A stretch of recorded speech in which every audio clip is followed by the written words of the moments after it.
Hello, friends. This is the Netarts Friends Church podcast. We are Jesus people, Kingdom of God people, welcoming, yearning, sharing. And we're glad you're connecting here with us.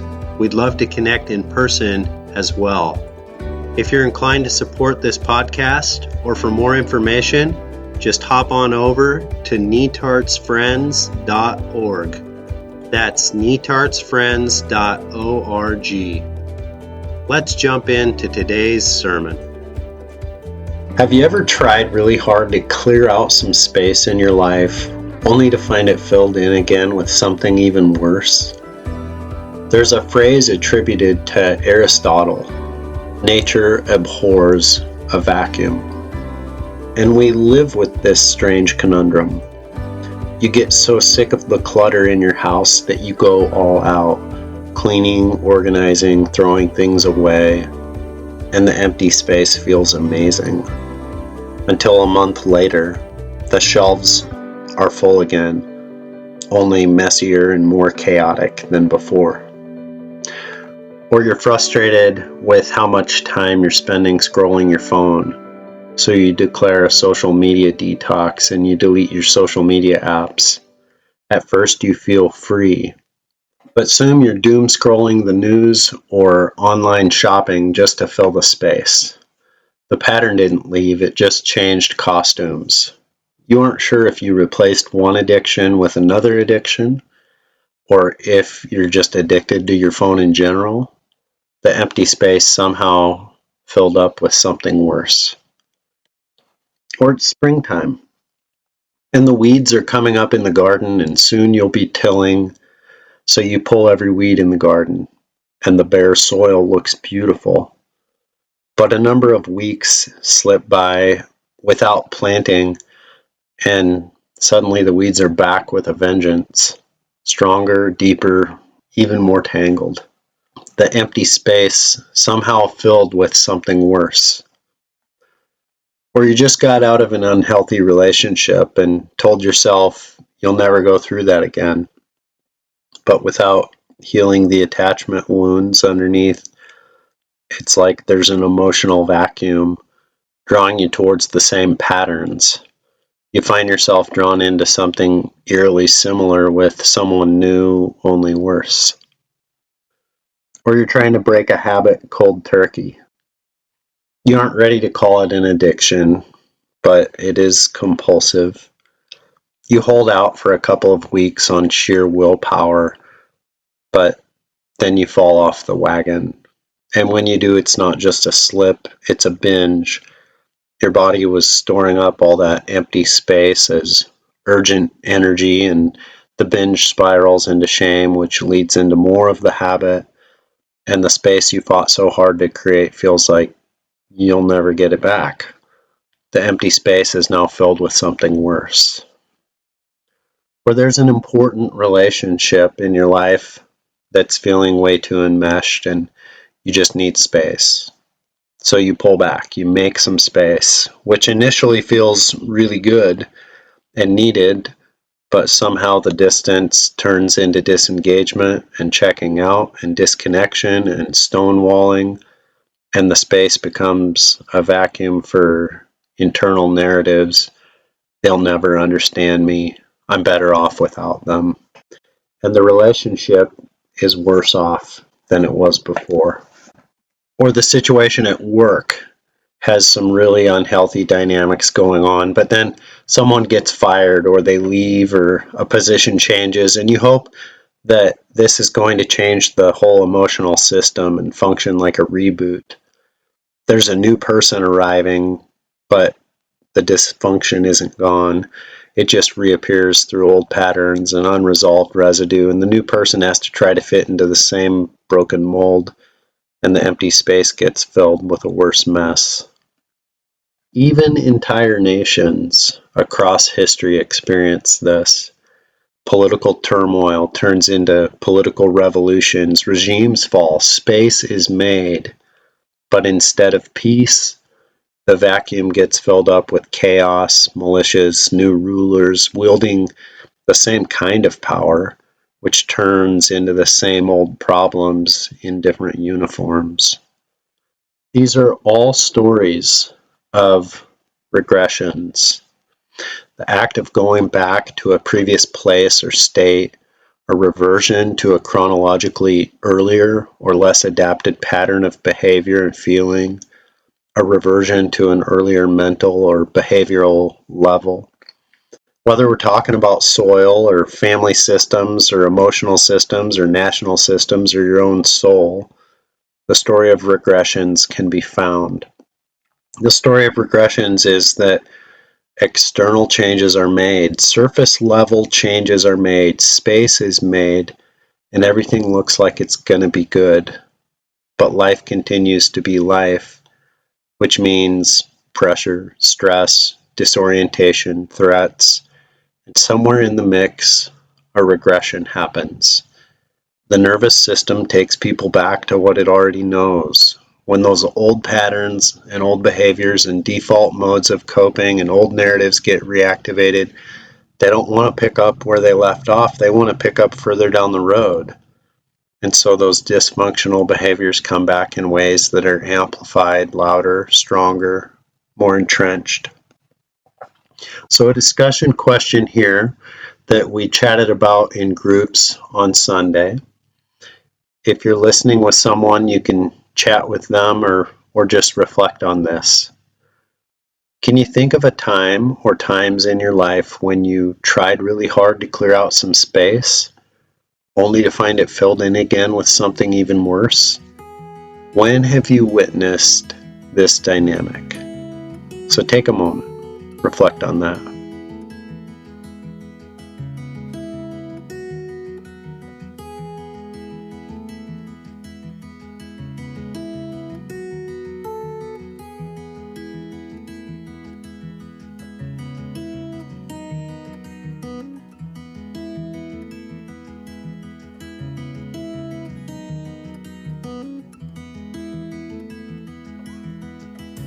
All right, this brings us to our gospel story today, Luke 11.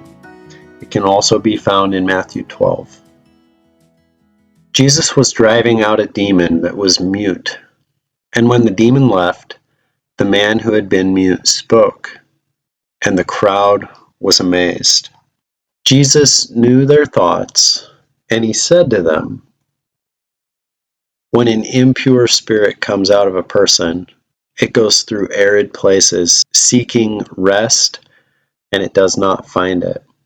Then it says, 'I will return to the house I left.' When it arrives, it finds the house swept clean and put in order.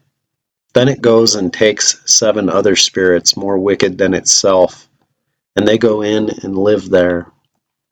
And the final condition of that person is worse than the first. So it will be with this evil generation." When I read this story about this man in Luke's gospel, living in a world without words, mute, I can't help thinking of Helen Keller's experience. She wrote, "Blindness separates people from things. Deafness separates people from people." I can hardly imagine the isolated and alienated feelings of being mute. At the age of 19 months, an illness left Helen Keller blind, deaf, and mute. And the common theory at the time was that it was brain fever, and people said that Helen had been left, quote, "an idiot." She was a wiggly, wild, giggling, chuckling, kicking, scratching, screaming child with no one who understood her until the age of 8, when her father could finally afford expert child care and Miss Sullivan entered her life, the person who eventually helped Helen unlock the world of language. I think about this man who Jesus freed, and I wonder what previous narratives occupied his heart and mind. Before Jesus, how often did he think or feel like, "I'm a failure, I'm a problem, I'm worthless, I have no control, I have no voice, I'll never be safe, it's all my fault, I'll never forgive the ones who bullied me, I hate the ones who've abandoned me. The Word made flesh gave this man the gift of words. Jesus made space for words. He swept the house clean, as it were. But that did not determine what would happen next. Helen Keller speaks of her own experience here when she says, "Often we look so long at the closed door that we do not see the one that has been opened for us." What words would inhabit this man's heart as he moved into his new season of life? Would this man re-narrate his life in light of his new experience with Jesus? What words would live inside of him? Would they be the words of Jesus? I am the door. I am the light of the world. I am the bread of life. Love your enemies. Do good to those who hate you. Forgive, and you will be forgiven. Give, and it will be given unto you. Do not judge. I've called you friends. I am the resurrection and the life. Simply because the house was swept clean, simply because this man now had the gift of language and words, didn't automatically mean that the words that poured forth from his heart would be words of light and life. Within the same conversation in Luke 11, Jesus warns, he says, "See to it then that the light within you is not darkness." Jesus knew that this man could experience a regression. 7 spirits more wicked than the first could easily find his heart still empty and recapture it in victimhood, shame, and powerlessness. He could easily experience a setback. He was living in a world where people were not used to treating him like he had anything to say. And so after the initial shock of hearing him talk, they might revert to their default mode, treating him like he didn't have anything to say. And this man might believe those old narratives once again. It doesn't matter if I can speak. I don't have anything to say. Nobody wants to hear me anyways. I have no voice. And if that happened, you might say that 7 spirits more wicked than the first had taken hold of his heart, and the final condition would be worse than the first. So can you see what Jesus was getting at? This dynamic, it isn't something that just infects and affects individuals in bizarre ways in ancient times, and it isn't just archaic language. This dynamic impacts entire generations, entire people groups, Jesus says. You want to be free from what's binding you up. There are limitations and powers that are holding you back, and you want to get rid of the bad. You want to remove the evil. You want to stop the negative behaviors and the negative thoughts and clear out the anxious patterns, clear out the dysfunction, clear out the problems, erase the bad habits, detox the soul. You want to sweep the house clean. You want to put your house in order. You want to get your life in order. That ancient language, put in order, that word describes the idea of inward morality, seeking the moral high ground. And you think that getting rid of the evil is the final solution. And there's a surface level holiness to it all. It's an attempt at an external solution to an internal problem. The Apostle Paul describes the attempts like this in Colossians 2. He says, "Why do you live as if you had to obey such rules as don't handle this, or don't taste that, or don't touch this? After these things are used, they're no longer good for anything. So why be bothered with the rules that humans have made up? Obeying these rules may seem to be the smart thing to do. They appear to make you love God more and to be very humble and have control over your body, but they don't really have any power over our desires." Family systems theorists Steve Cuss and Ian Cron talk about how people say, oh, that person has a drinking problem or a workaholism problem or a codependency problem or an anger problem or a spending problem, or fill in the blank with what kind of problem. You can hear the attempt there to put the house in order, like do not handle, do not taste, do not touch. It's like, we got to sweep this house clean. But Ian Cron says, no, none of that is actually true. He says they don't have a drinking problem or a workaholism problem. They have a drinking solution. They have a workaholism solution. They have a codependency solution. They have an anger solution, a spending solution. He says this thing is not the problem. They're suffering from an ill-conceived solution to the problem. So all of the do not handle, do not taste, do not touch, all the attempts to put the house in order, they only prove you haven't identified what it is in your heart that you're actually looking and longing for. And once you engage the journey of going and exploring the real problem, which is a journey, it's deeply spiritual, biological, psychological. If you can come to the real wounds, the real problem, if you can spend time, healing time with Jesus there, then your old solution may be rendered unnecessary. It may lose its allure. You won't keep falling into the regression patterns of try harder and apply more of the same. Don't handle, don't taste, don't touch, and just dig yourself in deeper and deeper. It's not enough just to get rid of the demon. It's not enough to empty the house and sweep it out. Nature abhors a vacuum, and the vacuum will be filled with something. The question is, whose presence is going to fill that space? What good is it to sweep the house clean if it's not inhabited? It's not a question of emptying your mind, it's a question of filling your heart. Teresa of Avila says, solitude is not a state of emptiness, but a fullness of presence. So if you remove evil, but do not fill your heart with the goodness of the presence of God, you're only left vulnerable to an even greater setback. It isn't just getting rid of that anxious pattern, that demon, as it were. It's finding grounding, the fullness of presence through the Holy Spirit.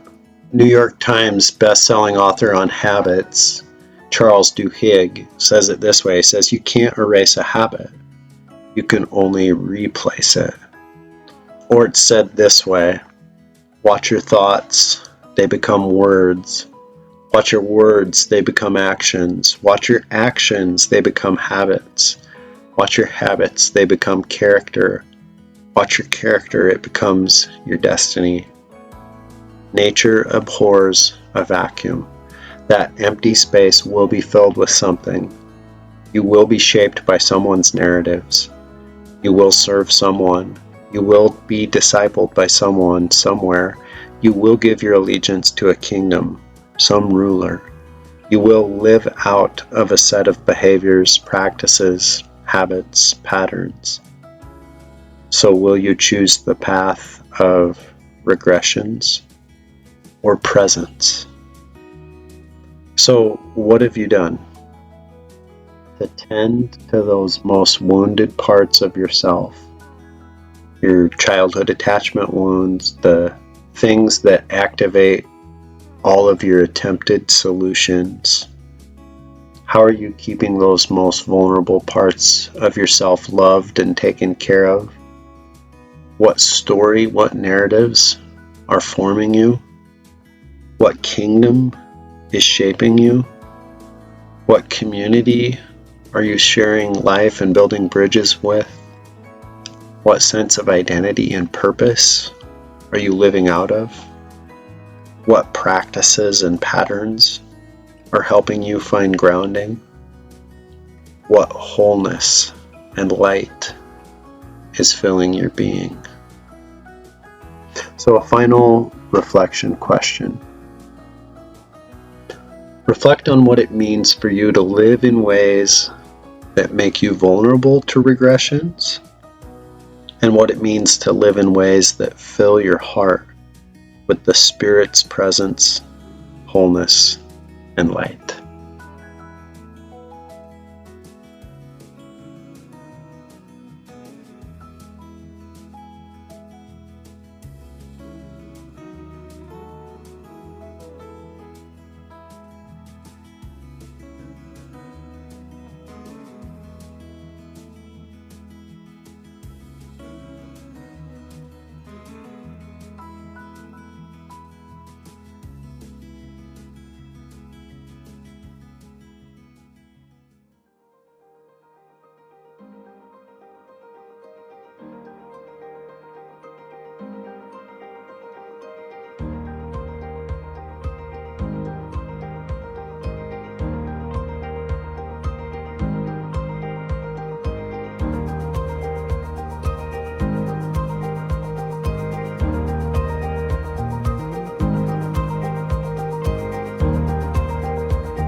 Thank you for joining us for a Sunday sermon from Netart's Friends Church. We hope you'll join us soon for one of our in-person worship gatherings. For more information, hop on over to netartsfriends.org. God's peace be with you, friends.